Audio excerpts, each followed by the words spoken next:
민중의 소리 이완배 기자 함께하겠습니다. 이완배 기자님. 네, 안녕하십니까. 네. 자, 오늘 어제 예고하신 대로 조양호 회장 이야기를 해주실 텐데, 네. 어제자 조선일보 사설을 제가 조금 읽어보겠습니다. 네. 그는 현 정부 들어서 대표적인 적폐 기업인으로 찍혀서 전방위 압박을 받아왔다. 네. 도덕적인 비난과 법에 의한 처벌은 엄격히 구별돼야 한다. 법치는 어떤 행위에 범죄 혐의가 있을 경우 그 혐의를 입증하고 처벌하는 것이다. 반대로 특정 인물을 먼저 찍은 뒤에 무조건 잡겠다는 목적을 갖고 법을 이용해서 먼지 털기를 하는 것은 법치가 아니다. 조양호 회장 사망에 대해서 재계에선 간접 살인이라는 개탄까지 나오고 있다고 한다. 무리한 얘기라고 할 수 있는가. 사설 제목은 조양호 회장 급서, 적폐 청산 희생자 몇 명째인가 이겁니다. 네. 제 소감을 물으시는 거죠? 예, 그렇습니다. 네, 니네들이나 잘하세요. 니네들이 대한항공 걱정할 때가 아닙니다, 지금. 아니, 그러니까 내가 봤을 때는 이게 지금 조양호 회장의 상황을 빗대서 자기들이 지금 호소하고 있는 거예요. 그렇죠. 우리를 찍어서 뭐 이렇게 하지 말라 이러는데, 법치에 의해서 벌을 받으십시오. 웃기는 소리 하지 마시고요. 제가 이 이야기를 드리기 전에 그렇지 않아도 비슷한 이야기를 하나 드리려고 했는데요. 우선 말씀드리고 싶은 것은 사람의 생명은 다 소중합니다. 비록 재벌이라고 해도 사람의 한 생명이 다했을 때 그것에 대한 예의를 갖추는 것은 저는 필요하다고 보는 쪽입니다. 그런데 아무리 노력을 해도 조양호 회장의 사망에 대해서 삼가 고인의 명복을 빕니다. 라거나 부디 좋은 세상으로 가시길 바랍니다. 라는 말은 진심을 담아서 못하겠습니다. 왜냐하면 명복이라는 말은 불교 용어인데요. 불교에서는 사후세계를 명부라고 부릅니다. 쉬운 말로 저승이죠. 그리고 이 저승에서 사람이 심판을 받을 때 염라대왕 앞에서 심판을 받는데 명복을 빈다는 말은 명부, 즉 저승에서 염라대왕한테 심판을 받을 때 부디 심판을 우호적으로 잘 받아서 좋은 곳, 극락으로 가서 복을 누리시라 이런 뜻입니다.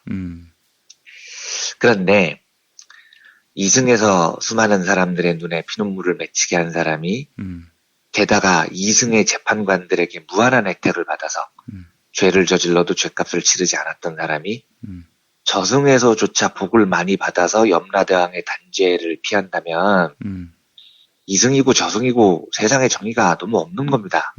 그래서 제가 고인의 죽음을 비아냥거리거나 저주할 의사는 조금도 없습니다만 명복을 빌 수는 없을 것 같습니다. 저승은 이승과 달리 유전무죄, 무전유죄가 적용되지 않는 정의롭고 공정한 심판을 받는 곳이기를 저는 개인적으로 소망합니다. 다만 한 사람의 죽음 앞에 그것을 비아냥거리는 건 예의가 아니라고 생각하기 때문에 조양호 회장에 대한 여러 역사를 말씀드리는 건 오늘 피하겠습니다. 몇 가지 짚어볼 것들을 사실 위주로 살펴보겠습니다. 우선 사망 원인은 숙환이었다는 게 공식적 발표입니다. 대한항공 발표를 보면 원래 조 회장이 폐질환을 앓고 있었다는 거죠. 그래서 작년 12월부터 미국으로 넘어가서 요양치료를 받았다는 겁니다. 그런데 저는 두 가지 이해가 안 되는 상황이 있습니다. 첫째, 그렇다면 왜 3월에 있었던 주주총회에서 무리하게 이사 연임을 시도한 걸까요? 원래 병이 있었던 데다가 가족에 대한 수사당국의 전방위적인 압박에 초유의 사내 이사직 박탈로 극심한 스트레스를 받았기 때문이다라고 대한항공이 설명을 하는데요. 니들은 정말 그렇게 설명을 하면 안 됩니다. 만약에 12월에 미국 요양을 가야 할 정도로 건강이 악화됐다면 그리고 주변 인사들이 상식적이라면 이사 재선임을 막아야죠. 회장님, 지금 주주총회가 중요한 게 아닙니다. 건강부터 챙기십시오. 이 말을 해야 하는데 그걸 못했다는 거잖아요. 만약에 주주총회에서 이사 선임이 됐다 한들 이미 그렇게 아픈 사람이 주주총회 그 심란한 경쟁을 보는 것 자체가 스트레스입니다. 그래서 저는 가족이고 주변 인사들이 그걸 못 말렸다는 게 정말 이해가 되지 않습니다. 둘째로 이미 12월부터 미국 요양을 간 분인데 그리고 4월 8일에 세상을 떠난 분인데 3월 말에 있었던 주주총회 결과를 알려줬다고요? 저는 이것도 이해가 안 됩니다. 이미 그때 됐으면은 건강이 매우 악화됐을 텐데 예. 그 주주총회 결과를 주변 인사들이 회장님 드디어 패하셨습니다 이렇게 알려줬다는 것도 사실 저는 이해가 되지 않아요. 재벌은 왕이 아닌 겁니다. 아니 왕이라고 한들 가족이나 신하들이 건강이 그 정도 안 좋은데 이사 재선임에 나서는 것을 못 막았다는 건 말이 안 돼요. 그러니까 지금 이 사태는 한국 재벌들의 의사소통 구조가 얼마나 엉망진창인지를 먼저 극명하게 보여주고 있는 겁니다. 둘째로 이것도 대한항공그룹이 정말 뼈아프게 생각을 해야 할 대목인데요. 월요일 오전 일찍 조양호 회장 사망 소식이 전해졌죠. 그런데 대한항공 주요 계열사 주가가 이를 상상을 초월할 정도로 폭등을 했습니다. 월요일에는 지주회사 한진칼 주가가 무려 20.63% 올랐습니다. 저는 이런 대형주가 하루 만에 20% 넘게 오르는 거 진짜 오랜만에 봤습니다. 대한항공 주가도 1.88 올랐고요. 진에어 주가도 3.40 올랐는데 운송과 택배하는 한진이라는 회사 주가는 15% 넘게 올랐습니다. 조양호 회장 사망 소식이 전해진 다음에 한진칼 그룹의 그룹 주식 가치가 하루 만에 5천억 원 가까이 뛰었습니다. 슬프지 않습니까? 총수가 세상을 떠났더니 기업 가치가 5천억이 늘었다니까요. 물론 이 주가 급등에는 앞으로 경영권 분쟁이 격화될 것이라는 예상이 많이 작용했을 겁니다. 보통 경영권 분쟁이 심해지면 주가가 올라요. 왜 왜냐하면 그렇죠? 양쪽이 싸우니까요. 싸움에서 이기려면 주식을 더 많이 사야 되잖아요. 그러네요. 피 튀기게 싸우는 쪽에서 주식을 더 살 거라는 판단 때문에 어허. 경영권 분쟁이 벌어지면 주가가 오릅니다. 그런데 단순히 이렇게 해석하기만도 어려운 게 이미 대한항공 그룹 주요 회사들의 경영권 분쟁은 이미 격화되고 있었습니다. 강성구 펀드도 등장을 했고요. 대한항공 주주총회에서 조양호 이사 연임도 막았고요. 그리고 심지어 4월 초에는 강성구 펀드가 한진칼 주식을 더 샀다고 공시도 했습니다. 그러니까 경영권 분쟁이 격화될 것이라는 건 이미 예고된 상태였다는 뜻입니다.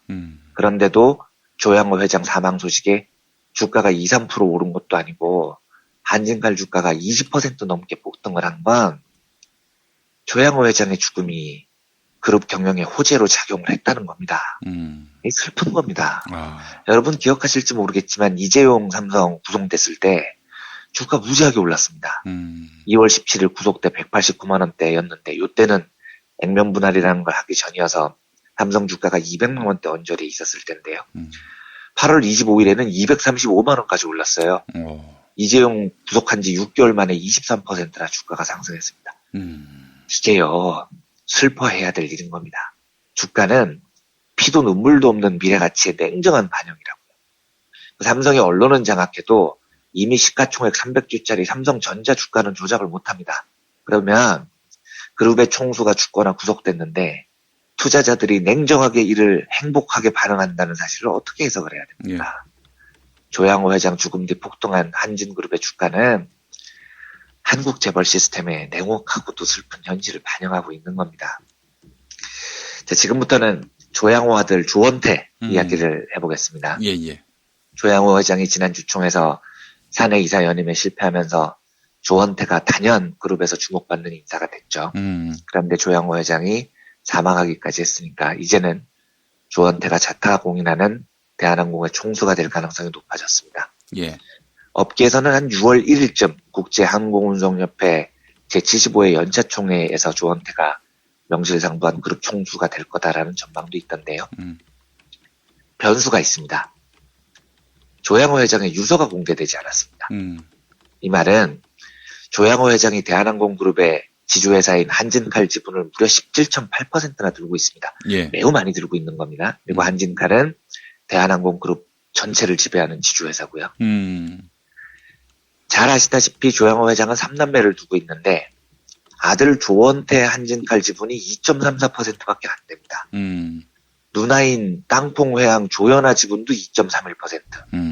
그 명의훼손에 빛나는 고라니 조현민 지분도 2.30%입니다. 그러니까 3남매 지분이 거의 차이가 없어요.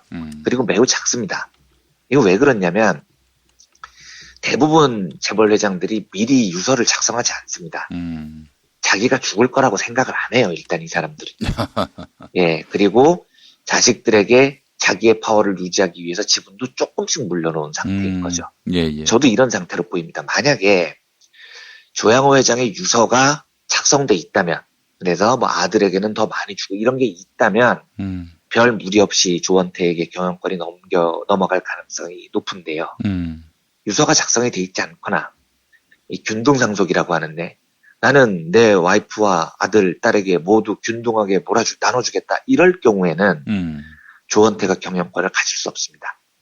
특히 조양호 회장의 유서가 없어서 이게 균등상속이 됐을 경우에는 3남매 각자의 파워가 무지하게 세진다는 것을 뜻합니다. 예. 이 뜻은 셋 중 하나가 수가 틀리면 조원태는 경영권 자체를 완전히 박탈될 가능성이 높습니다. 예. 지금 경영권 분쟁이 벌어지고 있는데 지난번 주주총회에서도 보셨듯이 승부가 1~2% 사이에서 갈립니다. 그런데 3남매가 비슷한 지분을 들고 있을 때 한 명이 나 싫어 저쪽 편에 붙을래 하는 순간 3남매가 공멸의 길을 걷게 되죠. 그 가능성이 얼마나 있다고 보세요? 유서가 없을 가능성이 저는 높다고 보여져요. 그러면 3남매끼리 서로 합의를 해야 되는데 예, 그 가능성이 없지 않습니다. 그러니까 보통 이 3남매가 되게 사이가 좋을 것 같죠? 좋지 않습니다, 여러분. 안 좋죠. 왜냐하면 재벌 가문에서 그 오해가 일반 집안의 오해하고 같습니까? 이게 하나를 보면 열을 한다고 사람들한테 저렇게 소리 지르고 폭행하는 사람들은 형제지간에도 평화롭지 않아요. 그러면 저 지분을 서로 가지겠다고 날뛰는 거고 만약에 어떤 식으로든지 균등상속이 되거나 조양호 회장의 지분이 조원태한테 우르르 몰려가지 않는다면 조연아 조현민도 어떤 식으로건 회사 경영에 매우 막강한 파워를 다시 쥘 가능성이 높습니다. 조연아 조현민이 복귀할 수도 있고요. 외부 공격에서는 3남매가 뭉치지만 나중에는 3남매가 피 튀기는 싸움을 서로 물컵을 얼굴에다가 던지고 고라니 소리를 지르는 걸 형제끼리 하는 일도 볼 수 있다는 뜻입니다. 예. 다음으로 그렇다면 대한항공 경영권을 조씨 일가로부터 박탈하려는 시민사회의 노력에는 어떤 영향을 미칠까요? 저는 일단 긍정적일 거라고 봅니다. 네. 왜냐하면 애초에 대한항공 지주회사인 한진칼은 조씨 일가가 상당히 강하게 지배를 하고 있었습니다. 조양호 지분만 17.84나 되고요. 조연아 3남매가 각자 2.3 정도 들고 있으니까 이것만 합쳐도 얼추 25가 되는 겁니다.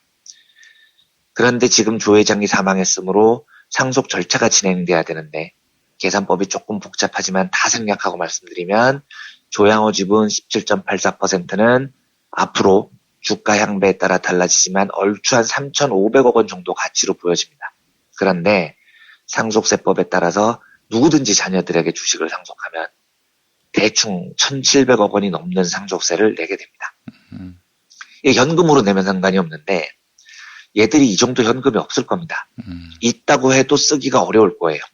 왜냐하면 그 정도 현금을 가지고 있다면 그건 백발백중 비자금이거든요. 근데 우리나라 국세청이 호구가 아닙니다. 네. 갑자기 조원태가 나 1,700억 현금으로 세금 낼게 하고 내면 국세청은 야, 그 돈의 출처를 밝혀라라고 당연히 요구를 합니다. 그래서 현금이 있어도 세금 내는데 사용을 못할 거예요. 그래서 논리적으로 3,500억 주식을 자식들이 물려받으면 그 주식 중 절반을 세금으로 내야 할 가능성이 높습니다. 이러면 조씨 일가의 지분율이 매우 낮아지죠. 조씨 일가의 축출을 바라는 시민사회 입장에서는 한층 유리한 싸움을 할 수 있습니다.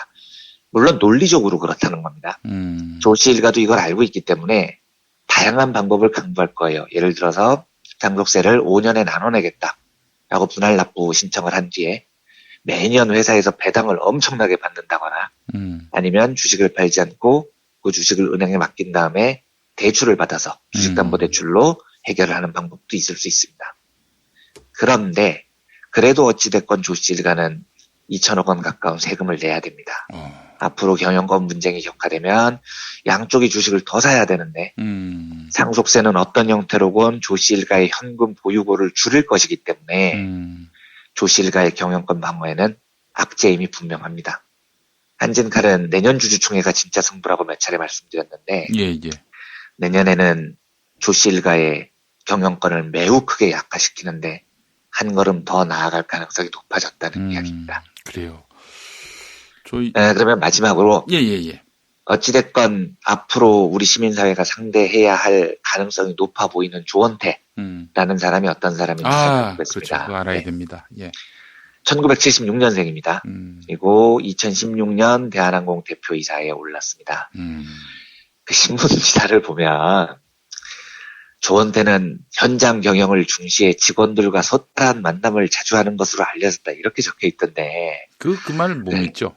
그러니까 기자님들 이런 개소리 차라리 쓰지를 마세요. 아무리 대한항공이 광고주지만 불러주는 대로 다 쓰면 그게 기자입니까? 조원태가 어디를 봐서 소탈할 것 같습니까? 예.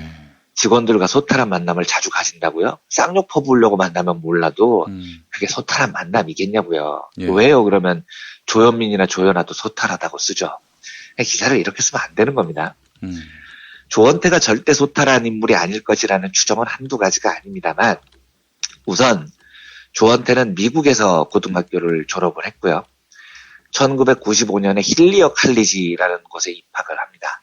그런데 미리 말씀드리지만 힐리어 칼리지가 좋은 대학이냐 나쁜 대학이냐 몇 년제냐 이런 거에는 관심을 두지 말아주십시오. 학벌이 그 사람의 인품과 능력을 전혀 입증하지 않습니다. 예. 근데 문제는 미국에서 고등학교를 졸업한 다음에 미국 칼리지를 입학했다는 건 너무나 당연하게도 아버지 조양호 회장이 아들 교육을 위해서 유학비 체류비 다 내줬다는 이야기입니다. 예. 부모가 금수저를 물고 태어나서 그렇게 뒷바라지를 하면 최소한 보여줘야 되는 학업 태도라는 게 있습니다. 그런데 조원태는 힐리어 칼리지를 중퇴당합니다. 이때 조원태의 평균 학점이 1.67이었습니다. 만점이 4.0인데요. 예, 예. 그러니까 성적 미달로 중퇴당했다는 게 정설이에요. 그러니까 저는 공부 못할 수 있습니다. 근데 그건 문제가 아니에요. 하지만 금수저가 미국에서 부모한테 이 정도 지원을 받았는데 1.67 낙제 점수로 중퇴를 했다면 일단 성실하지 않은 겁니다. 수많은 민중들이 공부를 하고 싶어도 여건이 안 돼서 유학을 못 가는 건데 아버지가 돈 다 대주는데 100점 만점에 40점 받아서 학교를 쫓겨났으면 이건 성실하고는 무조건 거리가 먼 거죠. 그렇죠. 예. 둘째로 더 큰 문제가 있습니다. 공부에 관심이 없으면 다른 걸 열심히 해야죠. 그런데 조원태는 인하대학교에 부정 편입학을 합니다. 부정 편입학. 네. 네. 그러니까 편입은 앞에 학교 성적을 보고 결정하는 겁니다. 예, 예. 그런데 앞 학교 성적이 100점 만점에 40점 중퇴예요. 이걸 어떻게 편입시키냐고요. 예. 당연히 부정으로 편입학을 시킨 겁니다. 근데 이걸 1998년에 교육부가 적발을 합니다. 그래서 편입학 심사위원들에게 중징계할 것을 지시를 하고 인하대학교에 경고를 날립니다. 그런데 그때 인하대 이사장이 조양호였는데 이 교육부 지침을 쌩 까고 그냥 편입을 강행합니다. 교육부 너는 지져라 뭐 이런 거죠. 조원태가 공부에 소질이 없는 건 그럴 수 있는데 이 학업의 출발 자체가 부정 출발이라는 건 웃기는 겁니다. 작년에 이 문제가 다시 불거져서 교육부가 조사를 한 다음에 조원태 학위를 취소하라는 결정을 내립니다. 예, 예. 그러면 쪽팔려서라도 빨리 취소해야죠. 이게 더 공론화되는 게 조원태한테 유리할 게 없잖아요. 그렇죠. 예. 그런데 조원태는 그리고 인하대학교는 이 취소 결정이 부당하다면서 교육부에 이의 신청을 내더라고요. 그 이의 신청 내면 언론이 한 번을 더 보도를 할 거고 10번을 더 보도를 할 겁니다. 사람들 입질에 더 오를 내릴 건데 이 짓을 왜 하냐고요. 이걸 또라이라고 불러야지 뭐라고 불러야 되겠습니까? 조원태가 MBA라고 불리는 경영학 석사 학위가 있습니다. 이것도 어디서 받았느냐? 남캘리포니아 대학교라고 꽤 유명한 대학인데 여기서 받습니다. 그런데 이 대학의 재단 이사가 조양호 회장입니다. 그리고 이 대학에는 기부금 입학 제도라는 게 있습니다. 웃긴 게 조양호 회장도 여기서 경영학 석사를 받아요. 그리고 조원태도 여기서 경영학 석사를 받아요. 아, 그래요? 예, 땅콩 조연아도 여기서 경영학 석사를 받아요. 고라니 조현민은 여기서 커뮤니케이션 학사를 받습니다. 이게 뭔 뜻이겠습니까, 이게요. 네. 저는 이 삼남매 공부 못하는 걸로 시비 안 겁니다. 그런데 공부에 소질이 없으면 다른 거 하세요. 다른 거 집에 돈도 많잖아요.